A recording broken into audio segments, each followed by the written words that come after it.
What will Russia do when it is unable to provide Europe with natural gas? If the delivery of enormous amounts of cubic meters is stopped, Russia would incur losses up to tens of billions of euros. It must also use natural gas instead of exporting it to Europe in order for this process to continue. It all started with China and Russia. But what is it, and how does it affect the future of both China and Russia? We will discuss Russian-Chinese cooperation on the Power of Siberia gas pipeline project offline project. Subscribe to the China Zone channel so as not to miss the release of new videos. What would occur if Russia began offering its natural gas to other nations? Instead of the European market, what if Russia could just find another one? Excellent gas pipeline construction is being done with China's assistance. By constructing the Power of Siberia gas pipeline, Russia has put itself in a position to make as much money as it did previously. Today, Gazprom has published information on gas production and supplies in the first 4 months of 2022. Let's pay attention to the Chinese direction. The volume of gas exports to China increased by 60. Obviously, the pace will not just continue but will also increase. Thus, it is practically guaranteed that the export volume plan will be exceeded. This year, it is planned to supply 15 billion cubic meters by the Power of Siberia, but obviously, there will be more. Nevertheless, the main question is at what price Russian blue fuel goes to China. There is a very large amount of speculation on this topic. Each side is trying to twist the information in its favor. Critics of the Chinese direction point to the fact that Russia now supplies gas to Europe at a price of $1,200 per thousand cubic meters. China will never give such a price. This is indeed the case.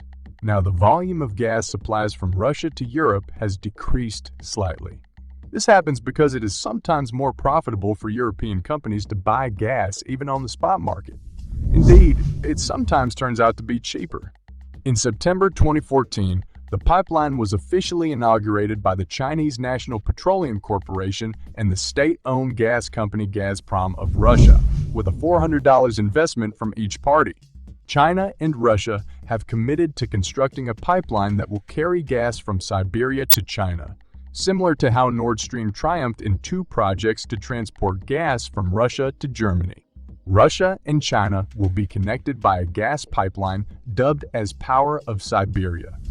The primary objective of the project was to build a 4,000 km pipeline that would every year link gas production hubs in eastern Russia with China and the Far East. For the purpose of producing natural gas, it is pretty obvious why Russian Dzargon chose to buy it and the nearby Kots portions. There are 1.2 trillion to 1.5 trillion cubic meters of natural gas reserves in these places. China needs a consistent and dependable supply of natural gas day and night, and Russia wants to provide it from regions with surplus reserve. A 1.4-meter diameter pipeline that can carry up to 61 billion cubic meters of natural gas and provide 38 billion cubic meters of natural gas every year for the next 30 years can fulfill all of China's energy demands. The National Oil Corporation of China has a $400 billion deal that calls for Gazprom to be used. In 2015, let's continue where we left off. The Power of Siberia gas pipeline project's first phase was finished in 2019, making it a significant year. To put it another way, less than 5 years after the first approval of the plan by 20, China and Russia were able to finish building the first segment of the pipeline. An unprecedented accomplishment, Russia was able to effectively provide China with natural gas. When you get in China, the pipeline will go across the country's eastern region, passing via Beijing and Shanghai. In addition to the first phase, which will be finished in 2020, China has created a pipeline to provide Russian natural gas to all commercial and industrial sectors. And the middle phase of gas supply has started. China and Russia are focusing their efforts on the third stage, which is scheduled to be finished by 2025. It appears that China and Russia had a political cooperation discussion decades ago. Russia may have known that, as a consequence of its invasion of Ukraine, it would have to cease providing natural gas to Europe. China, a nation in dire need of energy, was a collaborator. Additionally, China realized that Russia needed to be backed no matter what it did in the future. Construction of a gas pipeline brought this unexpected deal to a successful conclusion. The availability of natural gas in Russia is no longer a concern. By doing this, China may get more natural gas. China would still get the same amount of money from Europe, but in exchange, it would be able to purchase natural gas at a lower price, which is now unavailable due to the country's requirement for plentiful energy sources in order to continue production. Russia is a gift, and we are receiving natural gas from them.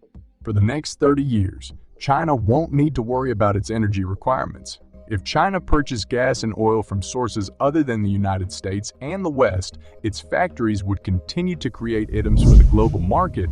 They seek to dismantle the lethal alliance that Russia is forging with China. The importance of this gas pipeline is being overlooked by many nations. Data from the wind industry reveals that China has bought natural gas from Russia alone for around $4 billion since 2019. In this instance, countries think consciously. They presumptively believe that Russia won't provide China an excessive quantity of natural gas. In actuality, China does not now need Russian natural gas for use. Why take the safe alternative if it has the means to satisfy its energy demands without using Russian natural gas? In order to acquire energy initially, China thus encourages the employment of riskier technologies. The Chinese government has said it would make attempts to lessen the quantity of gas imported from Russia as long as China continues to buy energy from other nations and produce it using solar panels. China turned to the energy of Siberia, which was a gas pipeline, however, when it was unable to get energy or when it required more energy than before. As a fallback, China has this pipeline. In addition, it assists in hiding Siberia's influence from the outside world. Pipe for transporting gas. No country is dependent on it since China does not presently utilize the pipeline. The United States and Europe will eventually be overwhelmed by it, and it will also move beyond this point in the long term. The Power of Siberia gas pipeline is proven to be lucrative, even as Russia continues to build Nord Stream 2 after the success of Nord Stream 1. It was once thought that the Nord Stream project may be replaced with a gas pipeline that runs across Siberia. Russian officials now assert that a gas pipeline across Siberia will replace Nord Stream 2. Russia and China have been corresponding about building the Power of Siberia gas pipeline for some time, despite earlier denials to this effect, and it seems that an agreement will soon be reached between the two nations on this matter. But the suggested improvements also highlight some outstanding accomplishments. This idea is being considered by both China and Russia. The Russian energy minister recently said that China and Russia will soon finalize a deal on the Power of Siberia. In accordance with this deal, Russia will provide China with 50 billion cubic meters of natural gas yearly in addition to the current 50 billion. There will be an extra 38 billion cubic tons of electricity coming from Siberia. What is more astonishing is that electricity generated in Siberia that passes through Siberia will not be sent to China. His next stop will be Mongolia. From there, he will go to China. In other words, the pipeline will eventually need to cover a longer route that is the same width as Mongolia. A deal between Russia and Mongolia may be on the table.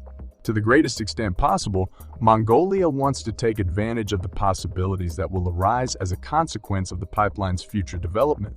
Did you know that there's already a gas export agreement between Russia and China? If you are aware, China is attempting to diversify its sources of natural gas. As a result, Russia has offered to provide China with endless natural gas supply. Use the Power of Siberia gas pipeline as a stand. In for Nord Stream 1 and the second stream, and share your ideas in the space below. Thank you for watching this video to the end. If you liked it, then don't forget to like it and subscribe to the channel so as not to miss the release of new videos.